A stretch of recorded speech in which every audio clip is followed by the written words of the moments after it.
Oh, take that away. Fuck. Yes. No, not the white cup on the white table. Put it away. There you go. You get a black cup or something. All right. Oh, let's see. Let's see. Oh, yeah, that's what I thought. That was a fucking athlete. Yeah. All right, so we are in episode 3. Yes, we are. Right? No, we're looking. Is that the one I'm looking at, or is that the one I'm If looking you at? refer to somewhere, always mostly refer. There's no rules. All right. So the German wife says we're looking this way, so we're looking this way. So we talked a little bit last episode about like, yeah. a million things, but about where where things had kind of started on at target, thank you. conceptually with StrongFit, and then we ran off for a little bit. But I actually want to talk about what you've like actually like your actions, like what they have been like since since you left the gym in California. So I left the gym July, so almost 2.5 years ago, basically. So, oh man, okay, so I have to explain that one because so the barbell shrug happened, podcast happened. So let me retrace back to the year before that, right? So I'm at the CrossFit Games, and Charlotte Miles, who was a producer on the barbell shrug, knew me from the podcast, right? And she was a big fan, and she's like, "Oh, we need to get you on the barbell shrug." So at the time, barbell shrug is the #1 fitness podcast in the US, and I've watched a bunch of them. I really like what they did, so I was like, "Oh, that's awesome." So we talk and everything, and they go, "Yeah, they're gonna come." I'm like, "Ooh, almost." I was like, "Wow, that might be my break," because I've done like 7 or 8 podcasts. I think that's at the time maybe like a couple of more, but I think that's about all I did was a podcast. And some people knew me in LA, but that was about it, right? And so I talked to Charlotte, and she's like, yeah. And so goes on, and I get to meet. Sorry, it seems I make too much noise with my hands. There we go. I got my blanket. I get to meet with Chris Moore at the CrossFit Games, and we start talking. And it's very, very weird because Chris was someone who did not talk to people much in his own stuff, but with me, man, we never shut up. When it was him and I, we never ever shut up. So we found a connection. So we had the CrossFit Games, and we talked for an hour, and I explained the system, and he was like, "Oh, that's fascinating." And then like, okay, let's do this. And then they were at the end of a cycle of something else, so we can't come for another 4 weeks. I'm like, all right. So at the end of August or something like that, whatever it was, they're supposed to come. So I'm like, okay, cool. So I'm like, okay, so this is serious. They're actually gonna go. So maybe let me just put my system on the whiteboard just to make sure, everything is so clear in my head. It's obvious. Everything is good. All right, cool. So I put the system on the whiteboard, and the first thing that strikes me, I'm like, wow, this is shit, right? I was like, this isn't good at all. This isn't clear. Why is it so clear in my head? And when I put it, it's like not clear at all. It was the Charles Munger. He was Warren Buffett's right-hand man, right? So so at the time Warren Buffett might have been the world wealthiest man, I think. So Charles Munger is his right-hand man, right? And then he was doing a lot of business lectures through his life. And in '94, he had a business lecture at USC where he explained his points of worldly wisdom, which was the point of elementary wisdom you should have to go into investment. What was very interesting is none of those were relating to finance. It was stuff about life, right? And so I always remember he made a PDF out of it that I have, and then I read it constantly. And I was like, oh, that's interesting. So I'm looking at my system, I realize this is shit. Like it's not nearly organized the way I wanted. So I go back to my points of elementary wisdom, right? Critical mass and all that stuff. I'm like, so I have the critical mass, and I'm like, but that corner makes no sense. That I don't like this. So what I did is, and that is the smartest thing I've ever done, is I put it on the whiteboard, and I just left it there. And every day I would pass in front going like, I don't like this. By day 3, I was like, all right, so I can't change all of it, so let me start with one corner. Then I fix one corner, and then I fix the second one. And then over the course of the next 3 weeks, I started to basically get the system actually going somewhere. This is why all this comes from. Was that because it didn't, I mean, it wasn't because it didn't make sense, it was just, to you, it was just that it didn't make sense trying to explain it to other people in that it's format? It's because in your head, it's a lot clearer than it actually is. You're just lying to yourself about so as soon as you were looking at it in preparation, you realize explain it to other people, yeah, like, it's fuck, not this good isn't at all. work. Yeah. This is horrible. Like you don't realize it until it's on the board and you go, this is shit. Like in your head, it sounds so good. Yeah, I got this. And then suddenly it's like, I guess, writers talk about this. It's like when they actually write, they like it. They like about 30%, and then their job is to get it not to 90, but to get it to 80. That's literally what they tell you. It's like if it's good at 80%, you're okay. I was like, what do you mean? When I put my system on the board, I was at 20. I was like, this is not good. I can't say that when they show up. It makes. Yeah. I was like, that doesn't make sense. It's just not good. But the smartest thing ever was to have it on the whiteboard, on the chalkboard like this at the gym, because I passed in front of it every day, and I was like, I don't like it.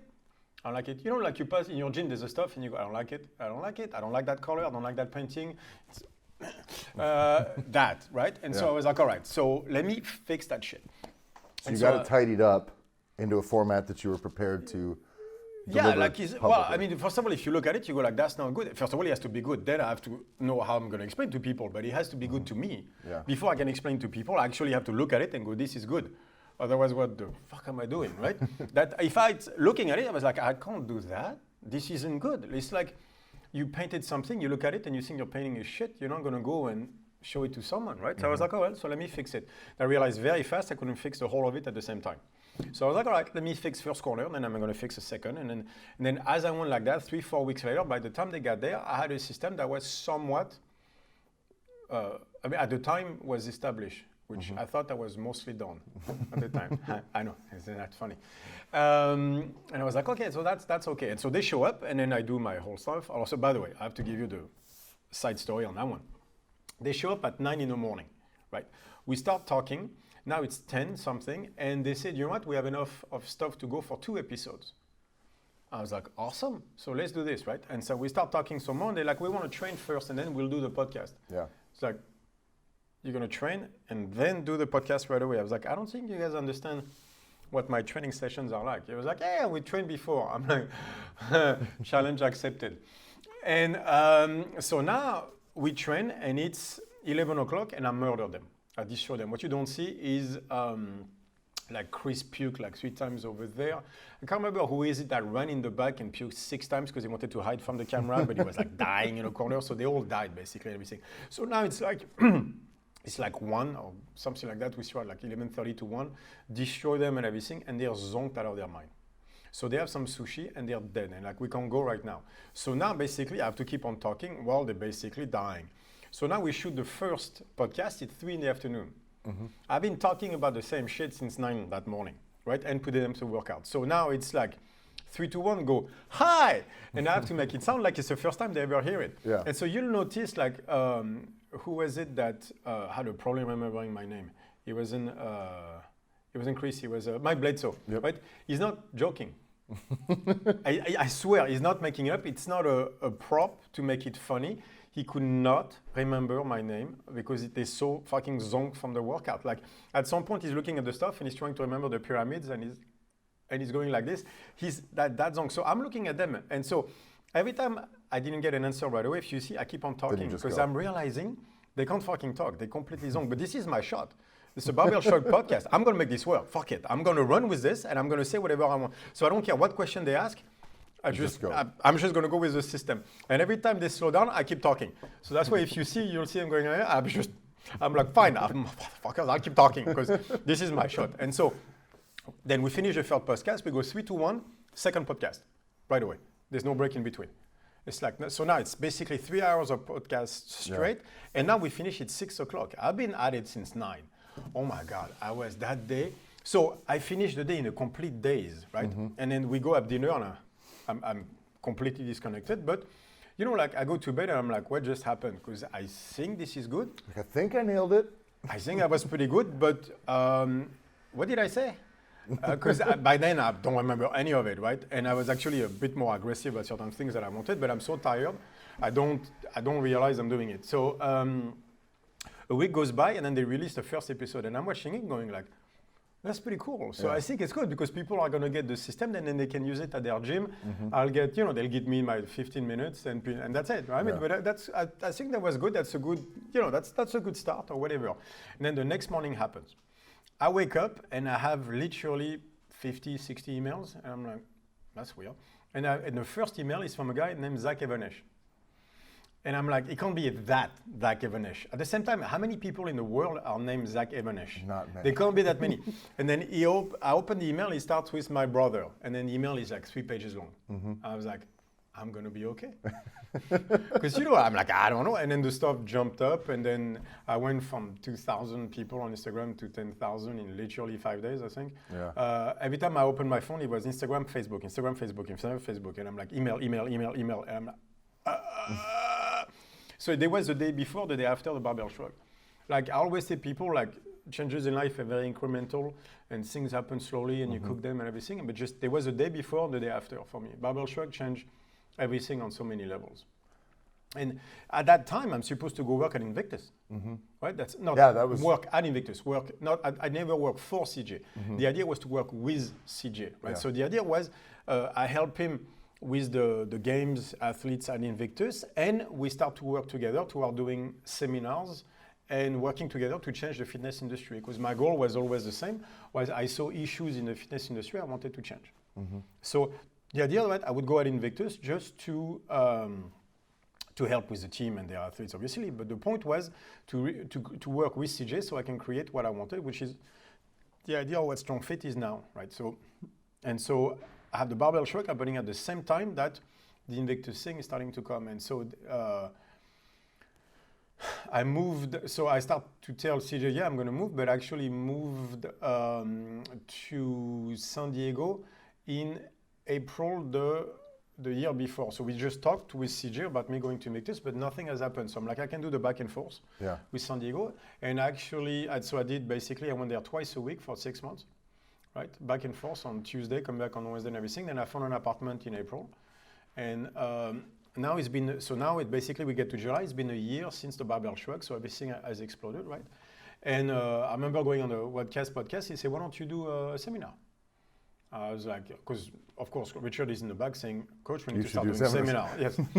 And okay, so my life just changed completely. By the way, I'm single now, so I'm a single father since like a few months after the barbell shrug. How old is your daughter at that time?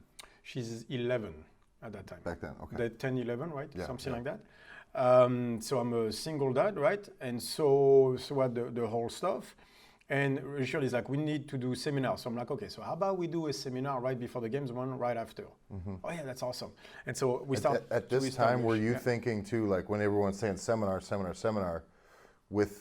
with having your daughter with you, you're like, I can't just go places all the time. Well, go places you kind of wanted to take the do risk. Yeah, this is the first time in my life I make money. Yeah. You know what I mean? Like I get so many people coming because I ask people want assessments left and right, and I ask CJ, how much should I charge? He's like 400. He's like, I can't charge 400 for assessments. Yes. He's like, really? So I put that line, and he's like, okay, sure.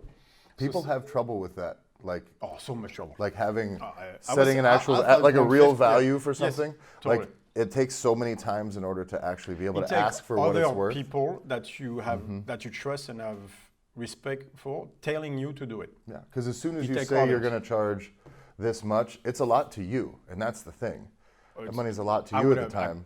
Oh my God, you're joking. At the time, I don't know if people remember what it's like to have $5 of gasoline in the car or $5 of food in the fridge. But not at that time, I wasn't quite that bad.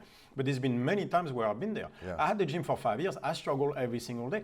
You know when you pay the rent before the 5th and you're like, I made it. That's it, nailed it, right? By the way, when I say that, I mean either the rent for the gym or the rent of my apartment, because they were never paid at the same time. One was on the 3rd, one was on the 15th, and then there was a lot of back and forth and a lot of begging the landlords to let me pay late. So because of that risk, is that why you really wanted things to be like there? Like, is that why you wanted to keep it nearby? No, it's just like, okay, so imagine the change, right? Okay, so the barbell shrug happened and my life has changed. Like there's like 50,000 views in the first month or whatever the fuck it was. But out of that, I have no haters. Yeah. I only have people. You know what I remember the most is I got an email. That's the one that stuck the most out of me. And it is a guy who was like, I live in rural South Africa. I was like, how do you even get internet? How did you watch me on YouTube, by the way? Anyway, and he's like, I hate basically. He was like, I hate my life. I have a 9-to-5 job that I hate. What I want is to train kids to go to the Olympics. Like, can you help me? That's it. It was a 5-sentence long email, but I was like, is that the influence? You can actually influence people in life. You can actually do this. Like that was always my goal, was always to have an influence, a good influence, right? But slowly you realize that you can. That is very hard to describe how it feels. To be, not you know you can influence, but you don't understand it until someone sends you an email like that, when you go like, so I can actually make a difference. Again, not believing it, knowing it. It's not the same. And that feeling that day was, I read the email, I almost cried. I was like, you can actually do this. You can make a difference. And I was like, all right, so how do I do that? Right? And so, but again, imagine what my life has been. Nobody knows me before that, except a few people in LA. I'm cool. I mean, but I podcast, it's fun and everything. But my life suddenly goes from, I always thought my life was going to be having my gym, having my clients, and making my difference in the world through my clients. And I would have been completely happy with that. Like making enough money that at the end of the month, I can have a nice house somewhere with Yaya and buy her some clothes at the end of the month, which did not happen for a few years, let's be honest. I mean, she always had clothes. I kept the same clothes for 5 years straight. It was so many struggles, but I love my life, so I never mind, right? Yeah. It was, and I would have been perfectly happy like that. It's just barbershop comes in, and suddenly my life is different. And then suddenly people want to hear from me. Yeah. And I'm like, really? You guys want to hear what I have to say? That's kind of weird. And that's when the demand for the seminars kind of got to the point where you said, I got to get Right, a room full of people. So now and talk there's about it, Richard who keeps pounding me about it. I'm like, dude, I'm just making money. Can we wait another year? Like I would have done it, but it's like, can we wait another year? I'm finally making money. Like you want me to go on the road? Does that mean like, how do I do with Invictus? That means because we moved there. That means I have to let go of my apartment. I just got it 4 months ago. I have a 1 year lease, by the way. Yeah. And so I let go of my gym in Torrance, right, to go to San Diego. That's a big thing already. I had the gym not in that location, but basically it's 6 years of my life, right? And now I'm a single dad, right? I have my daughter that I'm gonna have to bounce around. She's supposed to go to San Diego so she can go to school. So I was like, but now we're gonna do seminars everywhere. I'm like, I can't go online. I can't do online school, so I don't know how to do this. Yeah. And so I'm like, okay, we're gonna move around, fine. So we do seminars, and then suddenly there's Chris Moore. He's like, oh no, not in the States. You have to do a world tour. I'm like, world tour? Fuck off, dude.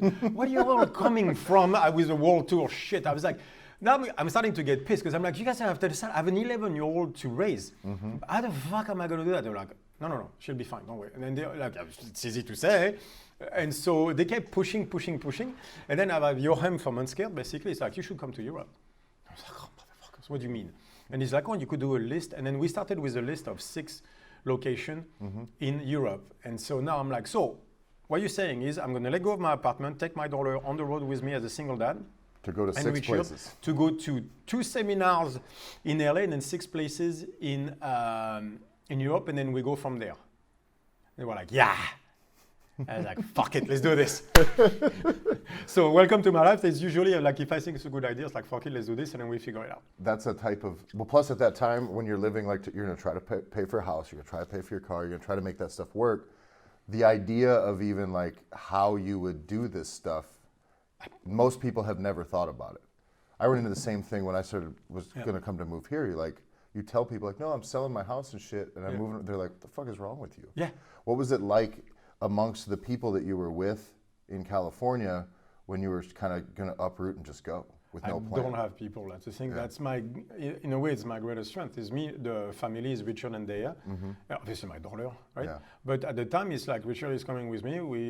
That's it. I don't have my family is in France, but I don't talk to them. It's been I haven't talked to my family in 15 years or more than that. I don't have any connection, so there was no one to tell me you're crazy. Yeah. Only people were like, yeah, that's awesome. Which is good. I mean, people look at me going like, but I'm kind of used to it by now anyways. That's usually been going on for a long time where people are like, So those first few seminars, you had 2 in California.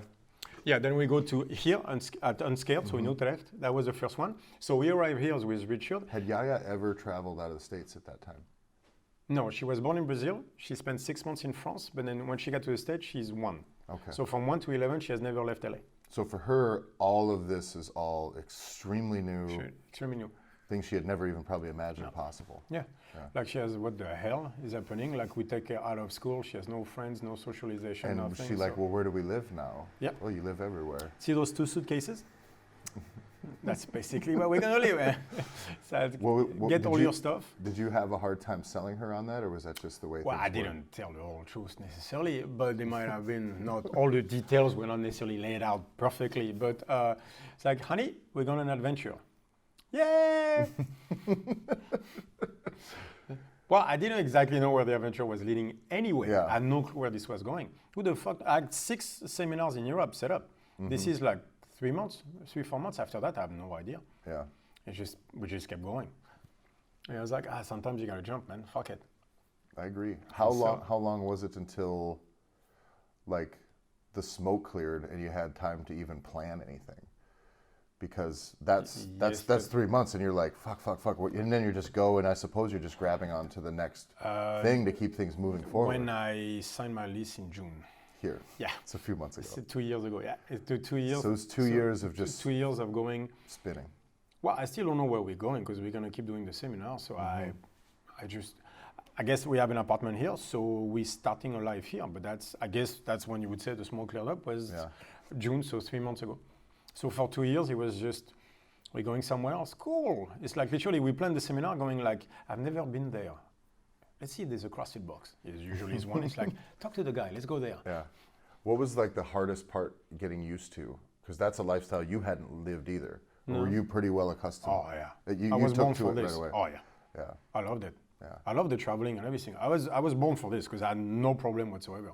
Not the best thing socialization was for Yaya, so there was a few rough patches for her, but she's doing online school and everything. But for me, it's perfect. Does that have a lot to do with why you finally decided to settle in a place so that she can? No, I knew Utrecht. So we get here, it's the first seminar, and then we went around. By day 2 or going around, I told Richard we will move here one day. Yeah. I love this city, always did. I love the Dutch people.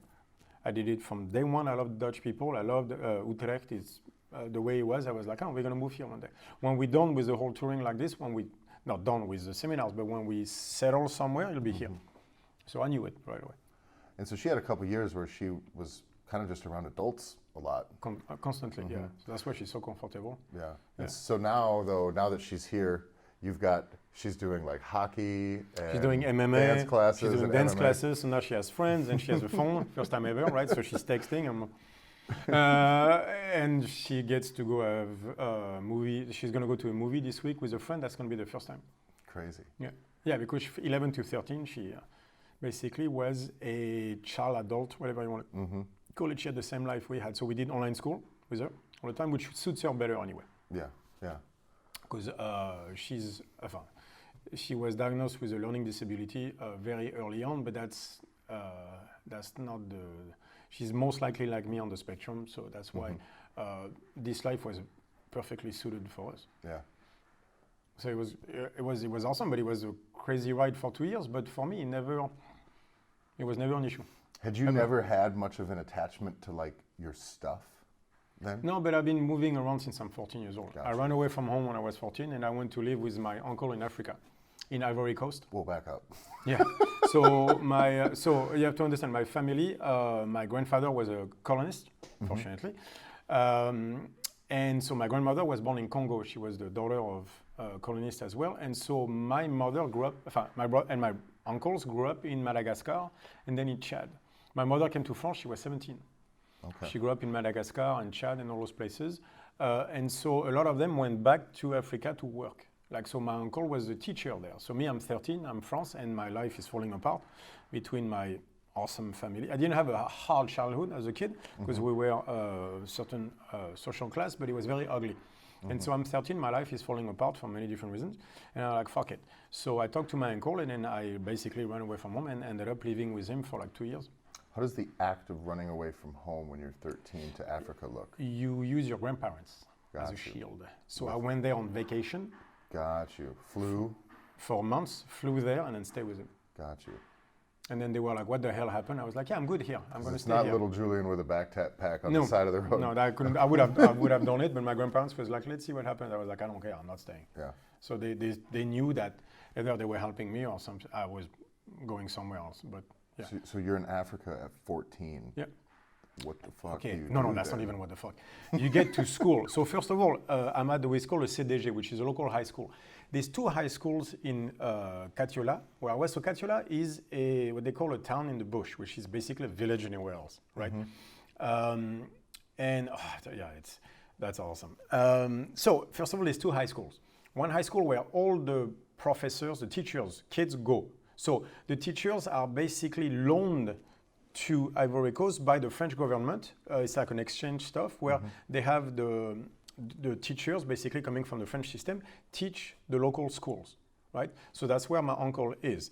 Most of those teachers are kids. Those kids go to a certain high schools, right? Me was like, no. You're not going to go there. You're going to go at the high school where I teach, right? So you have to understand two things. First of all, I was the only white student ever in that high school, ever. So first day, that motherfucker, he drops me at the entrance. And he goes, go in. Go in where? It's like, you taking me with you? No, we don't do that. It's like, teachers, you're just walking in. I was like, no. He's like, yes. It's like, what do you mean? It's like, oh, we have the suit. So Monday to Friday, we have the khaki and then the shirt here. And Saturday, we have the full suit, like blue pants, the white shirt, and the tie. I have the picture somewhere. Yeah. We're going to need to find that. 14 and a half. So first of all, I walk in, right? And it's very interesting when you walk in and 400 people stop and go like this. And I'm like, so I'm walking, looking down on everything, terrified. First of all, I mean, you can imagine, right? And at 14, where that's an age where like... No, but he's 14 from Paris. I'm as soft as you can be. I still have the hair, the flowing hair and everything. I come from Paris. My mother was an actress. My father was an actor, movie director. I'm a softie. Oh my God, I'm like about I come from a hipster thing and I grew up in the Odeon, the Latin Quarter of Paris. Oh my God, I'm as soft. I'm in the middle of the bush now. With 400 kids looking at me like, what the fuck is he doing here?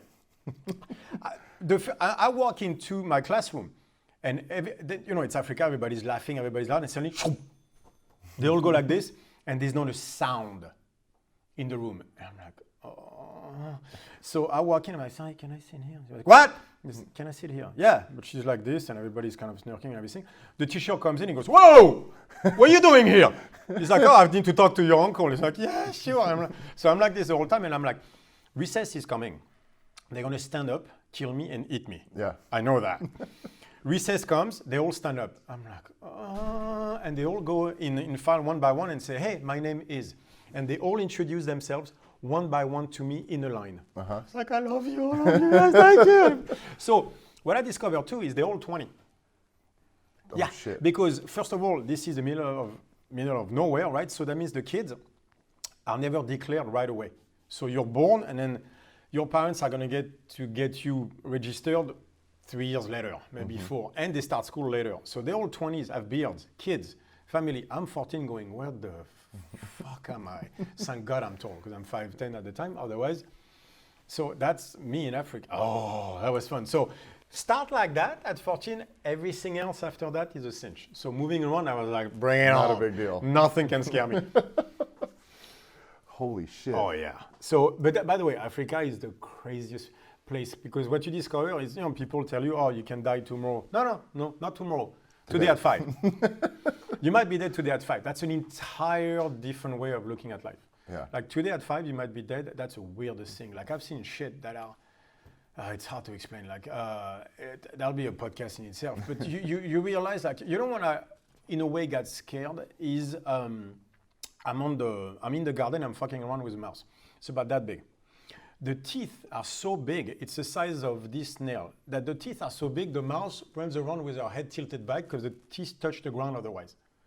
I know. And I'm like, ah! And my uncle comes screaming, saying, what are you doing? He's like, oh, come on, man, I got to try to. He said, look at the cutest thing. He's like, no, you don't understand. He takes a broomstick, put his stick next to it, and the thing went fucking berserk. He started chopping wood out of he showed me like the half, it's like the, what's that? Fuck, what is called in the Toons character? From Australia. What is called the Tasmanian devil. Yeah, All right, yeah. that's what he did. He went on the broomstick, went blah, blah, blah, blah, and then the stuff. He's like, what? That thing was so violent. That's when I understood Africa. That cute little thing had to be that violent to survive. That's when I realized how fucked up that place was, right? And so we had snakes, we had scorpions, that fucking. Anyway, you go on and on and on. Like so, coming back to Paris, to France. From that, by the way, I must have suffered from PTSD for 2 years because I did not know how to fit in Paris anymore. The coming back was actually the hard part because life. You realize how much bullshit a city is. It's just a protection from what the world really is. Because Africa is the world the way it was at 300 years ago. The kids there do their homework at night under the street lamp because they don't have electricity in their place. Their place is just, mud, piece of metal, and that's where they live. So they all cook on a fire in the middle of the place wherever they are, but they do their work under the street light. So imagine as a soft kid going through that and then coming back to the softness. That was such a mental shock. Coming back was so hard. That was crazy. When did you? So you did go back to Paris. You said Yeah. Was that 17? So now we go back to France like a year and a half later. So I'm about 16. I spend 1 year in the north, and then after that I come back to Paris to live with my grandparents. Okay. So now I'm 17, back into Paris, and that's when I discovered pool. I started playing pool, and then I discovered actually one of the passions I have in life, which was pool. It drove me completely insane. How does one just start playing pool as like a full thing? It's a thing I've never got into as like a sport because I get into it and I fucking suck at it and then I'm done. Well, I've seen, I've played pool here and there because I thought it was the coolest thing. I saw the color of money, stuff like that. It was like, hey, that looks so interesting, right? And then it happens that next to my school, there was one of the best pool halls in France.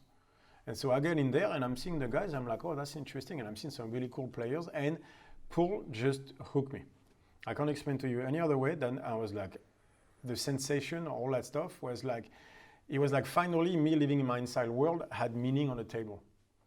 It's like my inside, so that table was part of my inner reality. It's the best way I can explain it. And so I got hooked to that. And so basically this school, every day did not end well, to play pool and everything. And so went there, and so I had a very chaotic life until, I guess, 19, where I found MMA, Jiu-Jitsu. And that's where really things changed. Is the first day I did Jiu-Jitsu. Like that changed my life entirely. Why did you start? I saw Mathäus Gracie. I did that, so we're talking is what, 96? Something like that, and that's the first UFC. 95, 96, whenever it is. Yeah. And then I see that video of that guy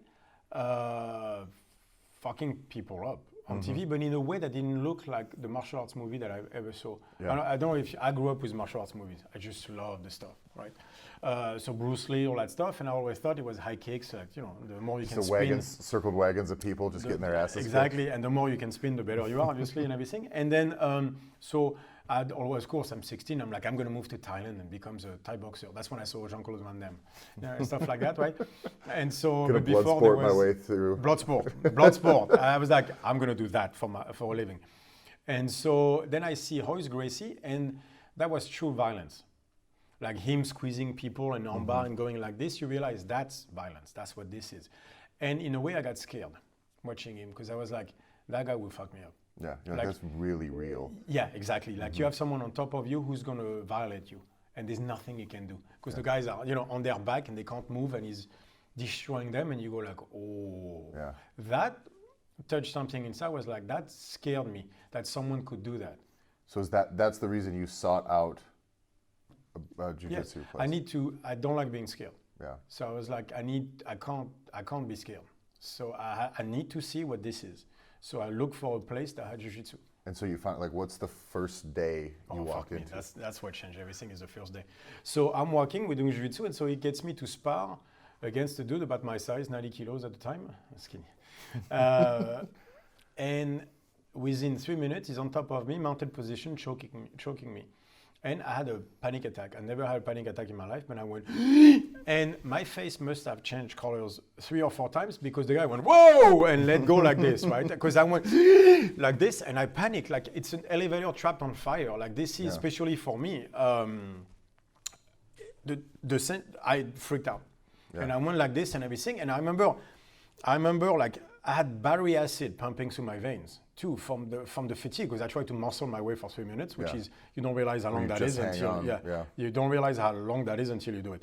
And I'm leaving, going in the back, so go breathe it out, and I'm like like this. But the first thing I realized when I calmed down a little bit was, if I can master that feeling, nothing will ever scare me in life ever again. I was like, all right, I'm coming back tomorrow. So that you went the opposite route. I suppose half the people, or more than half, would have got that situation and be like, "Fuck all this, I'm done." No, yeah. I don't like being scared. Yeah. No. I was like, I'll master this, because again, if I can master this feeling, nothing will ever scare me. Yeah. So I was like, no one will make me have that feeling ever. And where was this at? In Paris. Okay. And so I was like, I'm coming back tomorrow. Do it again. It did. I didn't panic nearly as much, but it did. So a bunch of times in my jiu-jitsu, it was those moments where you're in such a comfortable position, the thing comes up. But I mean, that's another podcast. But because of autism and everything, like you get those moments where certain sensation can make you really freak out. It's overwhelming. Mine is very mild, but you've seen bad kids when they get like the wrong sound or whatever. It's very, very overwhelming. That sensation was.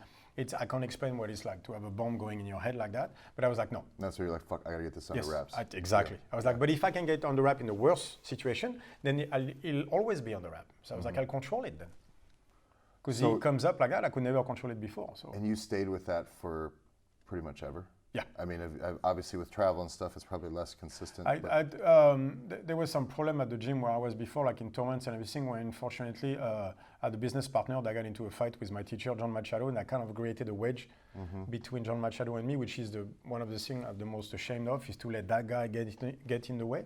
But otherwise, I did jiu-jitsu off and on for years and years and years. I couldn't sustain as much as I wanted because at the time I didn't understand that, first of all, I've always known that I was on the spectrum, but I never said it out loud. And when I was in my 20s, I tried to explain that to my family. They were like, no, you don't.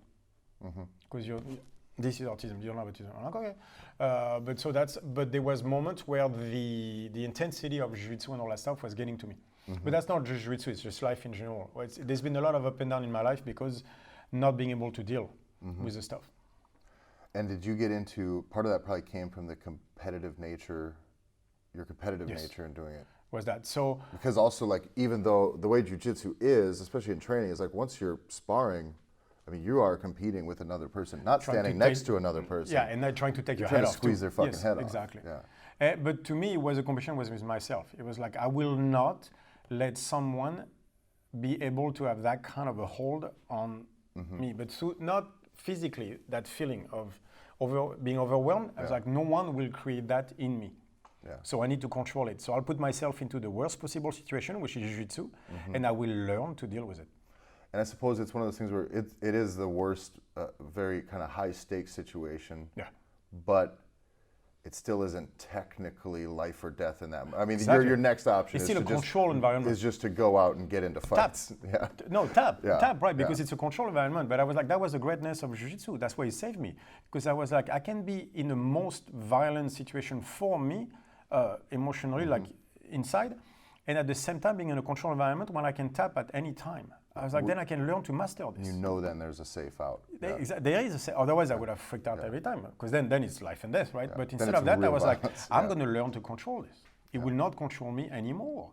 And so the next 20 years was me learning to control my nervous system, basically, through jiu-jitsu and sport and stuff like that. But I had a lot of up and downs in my life because it doesn't always work like that, right? So now I'm much older, so now I know how to, I'm fine. But at the time, in my 20s, it was very hard. So jiu-jitsu saved me, really. What was like your single, like, proudest moment in all the things you've done with jiu-jitsu? I've sparred, there's a few where I've sparred with legends in the sport and I held my own. And so for me, it was always that, can you be in a room with the people that you truly respect and do you belong there? And I did. Yeah. I sparred with a guy named Julien, who is a master of leg locks and everything. He's very famous in the grappling world and everything. And then I kept it in my half guard for like 10, 12 minutes. And I could have swept him twice, I know that. It was just, I was there. But it's very hard for me to go into competition, like on the mat, because like it's people I don't know that I'm not, I don't maybe less trust there. I don't get to talk to them first, so I don't know. So suddenly it's someone I don't know next to me and I'm supposed to take their head off. It's very hard for me to do. It's very, so sorry, my daughter is coming and of course she's screaming all over the place. And then of course there's so much stuff going around in a competition, right? There's 1,000 people around screaming. There's a lot of stuff happening constantly. It makes it a very aggressive environment for me. So I don't do well in competitions because of that. It's not like a clean it's not a environment controlled to just environment. participate in. So it makes me freak out. So I've never done well in competition. So that's if I want one regret is to not push through.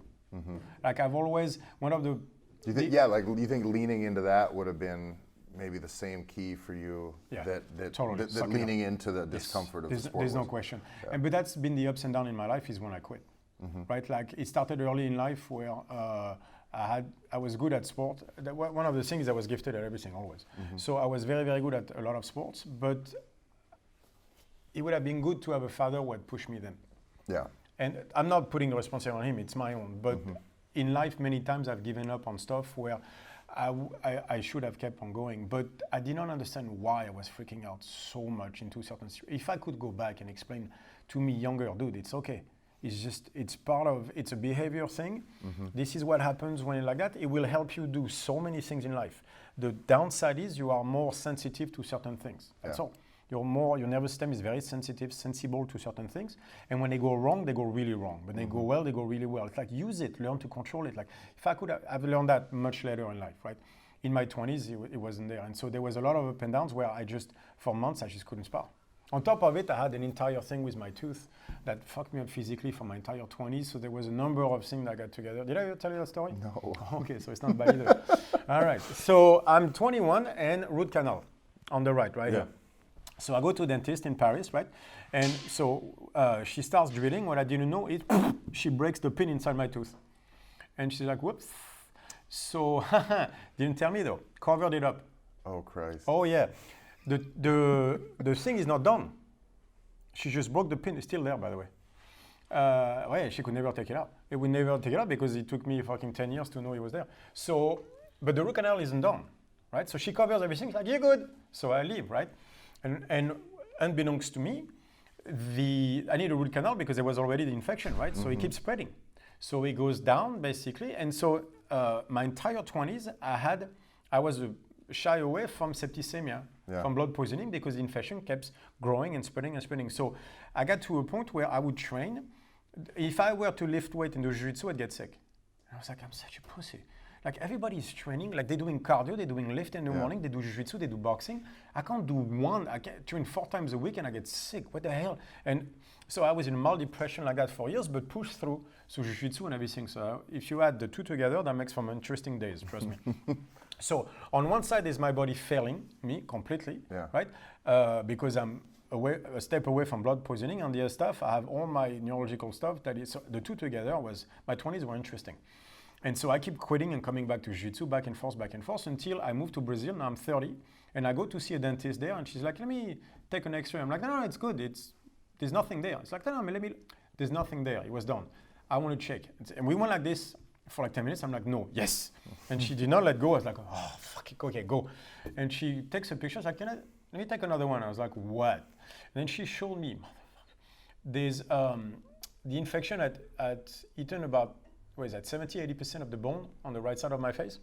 So the infection goes from here all the way to here, all the way to there. I have the X-ray somewhere. All so this from like your is ears black. To the front of your jaw. Yeah, it's black, yeah. Up to here. And the infection was literally less than a millimeter away from the nerve.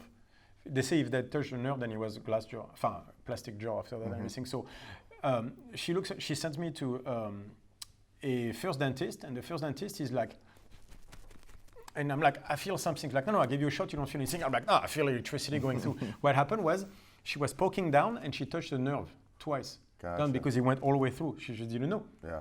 And so that night. She didn't know the pin was in there. She just didn't know she was going all the way through. Yeah, she didn't know she was going all the way through. She just kept poking, but she touched the nerve. That's why I'm like, hey, that night was very interesting. I've never taken that many Tylenol. I take the entire fucking bottle because I was in so much pain because she touched the nerve and there's nothing to ease that one, right? Yeah. And so I was like, I can't help you. Like she opens this, she showed me pictures. Like, well, what would you show me? Because the canal is organic matter. So it's petrified. It's been there for 9 years. Just rotting. Yes, for 9 years. And so, so she sent me to a microsurgeon. Microsurgeon basically, so he takes and he starts to go, and then he goes, and for 30 seconds, I'm like, just curiosity, why are you sucking exactly? It's like, oh, it's the blood. From what? Because when you open, there's a geyser of blood that went up. That was all the blood in my gum. Yeah. Because the gum was getting eaten away. So the infection had spread, ate the tooth, the canals, and then started to eat the gum, and from there started to eat the bone. And so there was blood, all that shit in there. It took 8 hours of microsurgery to clean everything. So three days, 2.5 hours each. Oh, that was awesome. Take 1 day break, come back. like that was that week. I was like, so they gave. By the way, they gave me that painkiller that was called, I think, Vioxx or some shit like that. That the FDA 2 Is years that the after. one that had a bunch of lawsuits? Yeah. Because my brain did not fit my skull. I stopped taking them, even though I would all that, I still kept on Tylenol because I'm watching TV and I'm drooling. I'm like, and the worst thing is I'm talking to myself saying, dude, you're getting stupid right now. Why? I'm talking to myself telling me to stop drooling and I can't. So I'm talking to myself, I just have no, I don't know. Like every answer took like, and I'm like, oh my God, what? My brain felt like it was 3 sizes too big. That shit was so strong. Yeah, that's why they are lost, because people die of brain hemorrhage or some shit like no shit. Yeah. Because I almost had one. That's how I know. That was me taking 3 of them over 4 days. It was crazy. Anyway, so they clean up everything, and within 6 months, I gained like 5 to 7 kilos of muscle. Jesus. My body was Because your body was not stressed beat to down. recover. So that was my 20s. So now I'm in Brazil, so I met my ex, right, and everything, and everything is getting good, and she got pregnant right away. Accident, basically. And so Yaya is coming, and so I know I'm like, all right, now what? Yep. So I'm 30, not doing shit with my life, and I have a kid on the way. It's like, all right, so 45 minutes freaking out a little bit. And I was like, all right, so I have 2 choices. I can keep living my life on talent and do just enough, right? And is that what I want to tell my kid? That you should live on talent and not do anything with it? Or I need to build something. And so that was answer B. So I was like, all right, I'll build something. And so I was like, okay. So I decided to go back to the States after also 1 year. And I lived for 2 years in Brazil. I lived for 2 years there, and I was like, okay, so let me figure things out. I go back to, so after Yaya is born, she was born in Brazil. We spent the first 6 months there. Then I go to Paris for 3 weeks just so I can go back to the States.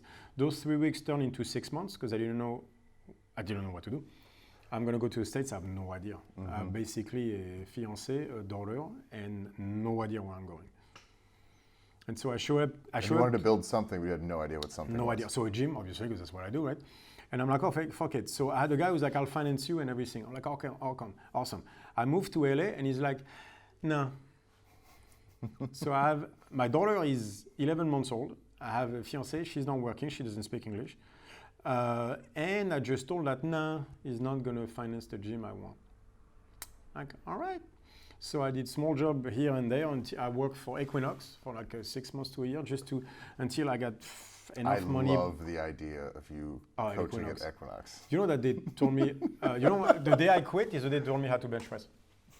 I had a fitness manager, that girl who maybe benches 30 kilos, explained to me how to bench. She's like, you have to keep your elbow at 60%, 60 degrees and this and this. I'm like, I'm going to fuck people's shoulder up if I do it the way you want. Yeah. Oh, but some clients are saying that you're arching your back. No, there was the other fitness manager who was basically banging some of his clients on the side, who decided he didn't want me around. And I was like, what is this?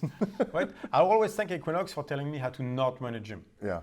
It was awesome for that, right? All the list of stuff I learned from them is, trust me, if you want to learn how to open a gym, go work at Bally's for 6 months, go work at Equinox for 6 months. You'll know exactly how to run your gym. You'll know Just how do to the keep opposite. things shiny and clean. You'll know how to do the opposite. That's how you're going to want to run your gym. So I learned so much from them. But yeah, I worked there for, I think, a year. And then got some funds and everything, had to sell my car. So I was on a bicycle for a long time. I lost weight. That was good. And opened the first gym. I was in Palos Verdes. We're talking, 2008. You know, I remember because I signed the paper 3 weeks before the financial crash.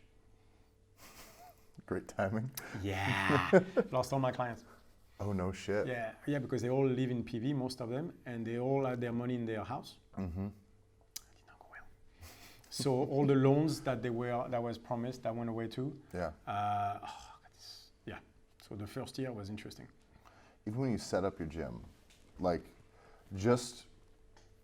did you go what route did you go even with equipment? So I decided to make every single mistake you can make. I decided to do that. Plan A, fuck up everything. So plan A was spend money where you shouldn't. That's always very important, right? So actually the first idea was make sure you weld very expensive structures inside the gym that you'll have to take out, therefore pay more 3 years later when you leave. That's a very important part of it.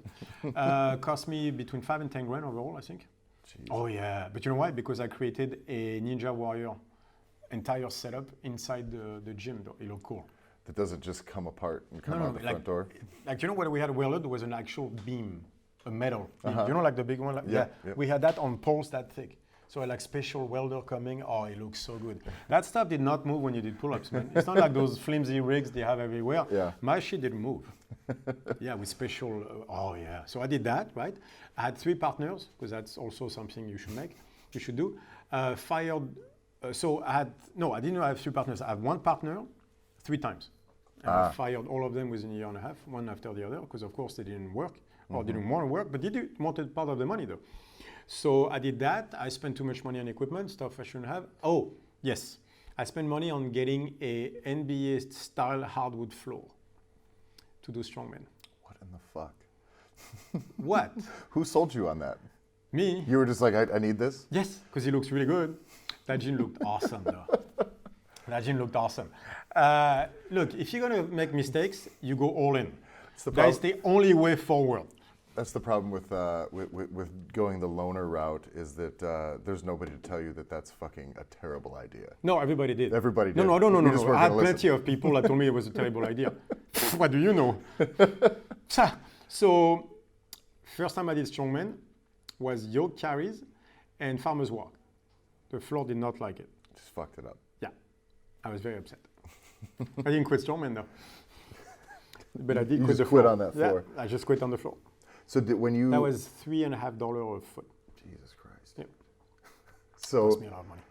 at that time, were you just one-on-one stuff? Mostly, Yeah. always. Because we had a CrossFit gym for like 6 months. That was business partner that they were firing because he was a terrible coach anyway. But group classes have a hard time. I'll stop an entire class just to fix somebody's movement.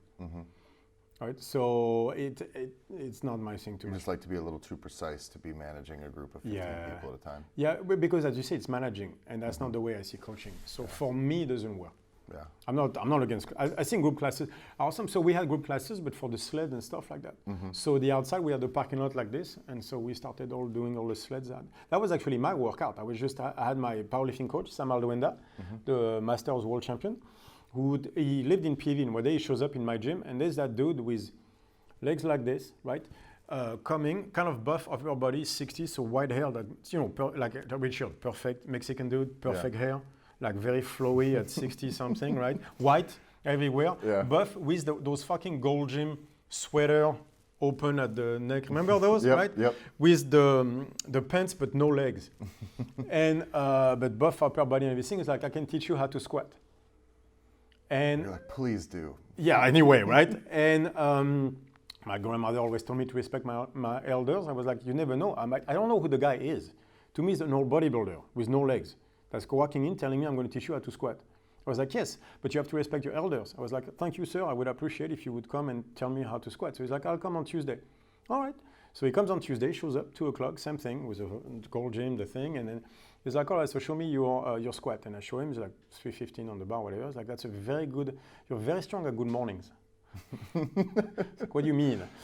And then he's showing me how to squat and everything. And by the session number 2, I was like, who are you? Because the stuff you're saying is very precise and everything. Is like, that's not a bodybuilding squat, but you seem to know what you, yeah, I'm this. And like, what's your name again? And I start to checking. And then when I discovered that motherfucker was a 2-time world champion. He was 15 times in a row national champion. Jesus. From 50 to 65, he won every single nationals. Yeah. He squatted 515 in a single ply. Okay, you have to understand the guy is 5'4", so meter 63 for you Europeans. He competed at 162, right? He squatted he's at 65, that was his best year. 61 was his best year. When he was 61 years old, he squatted 515 in a single ply, raw bench pressed over double body weight, either 325 or 365, one or the other, and deadlifted 550. He was doing 5 sets of 4 at 500. He did it in front of me. As an old man? He was 17 when I met him. Oh, okay, gotcha. Yeah, and he was in front of me, they lifted 440 like it was nothing. At 160 body weight. Is that not fucking insane? I've seen him squat sets of 400, 180 kilos in front of me, raw. It was crazy. So I was like, how? And so he took me under his wing, and for years, showed me powerlifting. Crazy. Yeah. Just showed up one day in my gym. Before we wrap up, I want you to tell the story. You tell a story about a client who was just like a regular dude who came in, who you work with, Michael. Mann. Yeah. Michael Mann. And that's a story that kind of only ever gets told within the seminar, but I think it's a really good framework for like what we're actually trying to do with StrongFit. Yeah. So Michael Mann was, he showed up because he wanted me to train his son. His son was, when I got him, was like, 14, something like that. He's 6'3", so 1.90 m, and he weighs 60 kilos, so 130 pounds, 135 pounds, soaking wet. But he has a problem, like the space between the sternum and the spine is about that big. He had concave chest, but yeah, to the point where it was medically a problem because one of his lungs had collapsed. So he had a 17-hour surgery where they inserted a metal rod inside his chest to create the space. Right? And so it's a huge surgery. They're going to take the rod out, but he needs to gain weight. He's just too damn skinny. Mm-hmm. I'm like, all right, so let's do that. So I start training him. He was a really cool kid. He started to get stronger. He loved training. I loved the kid. And then really cool kid, Jason. And we had fun. Like he's getting stronger. He's really willing. He's very, very skinny, but he's starting to get stronger. So the dad loves to see the results in his son. And so one day he comes and he's like, would you train me because I need to train as well? I'm like, yeah. So we talk. He's a guy who's never trained a day in his life. I think he's done 8 sessions at the Gold Gym one time because he had that super cute fitness model who sold him 8 sessions, let's be honest, right? But he's basically never done a day of training in his life. His son is a son of a very famous movie director named David Mann, who was in the 50s, wherever it was very, very famous in Hollywood, right? And so he's a complete hippie. He's the quintessential artist, right? He's never trained a day in his life. He's 60, he has his son late, so when I see him, he's 60 something. And he's like, I'll come tomorrow. I'm like, sure, awesome. So that means 3 months later, he comes back and he's like, how about we start next week? I'm like, I love it, cool. So 3 months after that, is actually when he did the first session. You know how it is. So he would drop his son at the corner so he wouldn't have to walk in. Yep. Yeah, he did that for 6 months. And so finally he comes in and I'm like, all right, so let's do an assessment. And we start talking, and so he's never trained a day in his life. His legs are actually smaller than his knees. Right? I'm like, oh, that's gonna be fun. So we start talking and he's like, have you done sports? No. Any sports? Nope. Any training? No. And I'm like, okay. So he has never done a physical activity. He's skinny as hell, like his son, right? Like, all right. So we start training, and basically I'm trying to make it sit into if I remember correctly, 24 inches box. Mm-hmm. He's 6 feet tall about, right? And he can't go onto the box without falling. You know, like the whole, and then goes back up like this, and he can't touch the box without falling. I was like, oh yeah, how are your knees? I'm like, I'm fine. Yeah, because he only goes up and down the stairs. Mm-hmm. But he has to hang on to go down the stairs. I'm like, if you fall, you're so ever. I mean, and he's like, so shoulders, and he shows me shoulders are off. He's like, yeah, I popped them when I was skiing. It's like, oh, so you did some activities. It's like, yeah, so that's my comment for you. What he meant by skiing was he was in the parking lot of the ski slope. His favorite hat flew off, so he reached for it, slipped, fell, and popped his shoulder. That's a skiing injury. Yeah, that's a skiing injury for you. So that's my comment. I was like, all right. So we start. He has 1 push-up, and that hurts his shoulders. He can do half a pull-up, and he can do a squat. Sure, bring it on. I like a challenge. You can't tell me I can't do it. So, and then we started like this. And so we trained, but let me explain why it worked. Because he had the best why ever. It's like, what do you want to start training? It's like, I had my son at 45, right? And I want to be around when he's 40.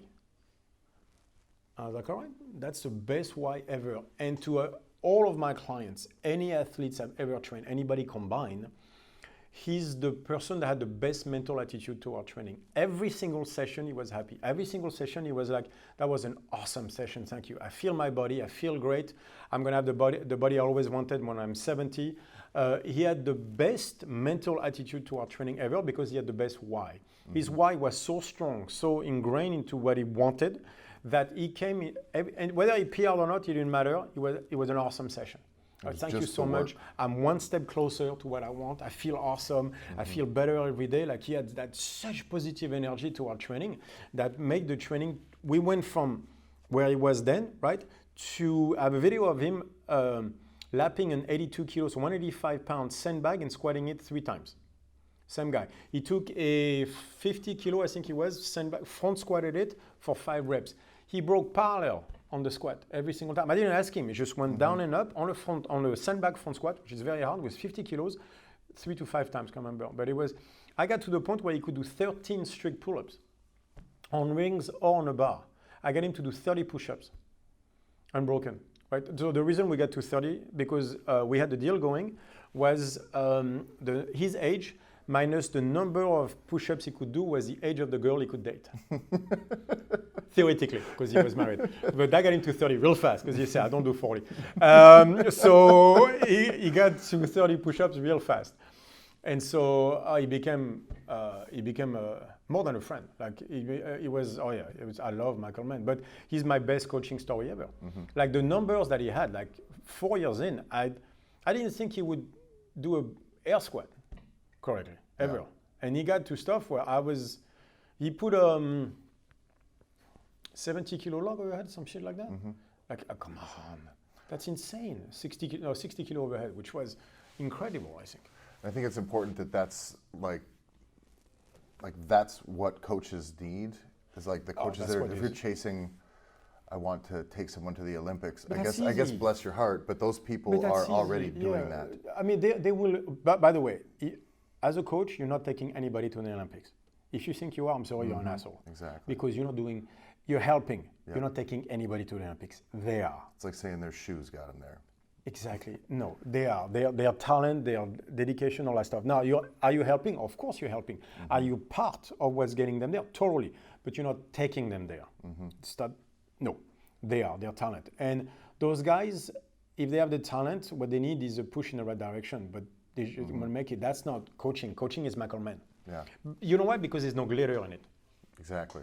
Like him lapping an 80 kilo sandbag was the greatest thing I've ever seen in my life. But because that's how I look at it. But if you're going for the confettis and the glamour, Michael Mann squatting a sandbag is not exactly what's going to get you, Yeah, there's not a crowd cheering for that one. No, you don't get confettis. But to me, it's my greatest, I see my proudest achievement is when he front squatted the sandbag and he looks perfect. I'll show you the video. I'll put it online. His back is straight like this. He's going up and down. He's at parallel and up. That I've never thought he'd get ever. He would get there. When I saw that, I was like, and it's on him because every single day, by the way, he trained 3 times a week with me, private sessions, paid for it. I think in 5 years, he missed 12 to 15 sessions, max. That's 5 sessions a year. Yeah. It's insane. Some of them are Christmas. He was there, man, doing the work every time, paying the money, just doing the work. At the end, that's my best job as a coach ever. But the confidence are in my head because there's a few videos. There's the relationship I had with him. That's why I left when I left LA. Unfortunately, is some of those relationships. But that's my greatest job as a coach is Michael Mann. And also what he taught me is the importance of the why. The reason he made it is because his why was so strong. And his positive outlook on training, which was far superior to any athletes I've ever met. Like Valerie, as positive as she is with her training, once in a while, Valerie Vorberol, which was probably one of for CrossFit, at least my top athlete, was sometimes the training would get to her, right? Michael Mann never. And so yes, she achieved 3rd place at the CrossFit Games twice. And so if you want to compare results, there's no comparison. But to me, that was my greatest job as a coach. As a coach, by far, the greatest story is Michael Mann. What he got, and he got way more than I thought he would ever get. So those are the cool ones. Those are the ones where if I remember my life as a coach, it'll be that one. The athletes, I trained some world champions in boxing and stuff like that. Yeah, sure. It's not me, it's them. And it was just the help. You're the gardener. You're the help. That's you know what I mean? Let's be honest. And by the way, you have not helping the top athlete is great, but you're not changing a life. You're just helping them along. That much, and if they remember your name a year from now, that's great. Yeah. But that's about us. You know what I mean? Even so, unless you start to have a true relationship with the stuff. But to me, everything that I wanted to be as a coach, I got to do that with Michael Mann. So that was cool. That was those were cool years, man. That's cool. I think that's a good note to All right. wrap up on. Next episode. Awesome. How long was that? 1 hour, 6 minutes. Oh, right on top, man. We getting that on target. I saw the 5. Oh, you did, because you threw me the 5 a I little know, bit yeah, ago. because he kept digging it over there, motherfucker. Can't you do it on that I side? didn't want him to stop you. Yeah, okay. Well, no, so now I'm like, is it 40 minutes? Is it an hour and a half? Second of this. I have absolutely no idea how long when the thing goes.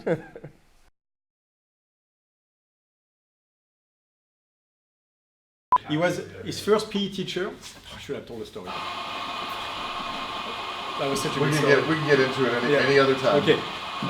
First PE teacher he comes in because he has long hair. He's like, Michael Man, I'm going to call you Michael Woman. Oh. And you are part of the queer squad. Oh my God. Oh, like ex-Marines, like, yeah! That's how he started sports, so he was pushed aside. He never trained a day after that. That builds confidence. Yeah.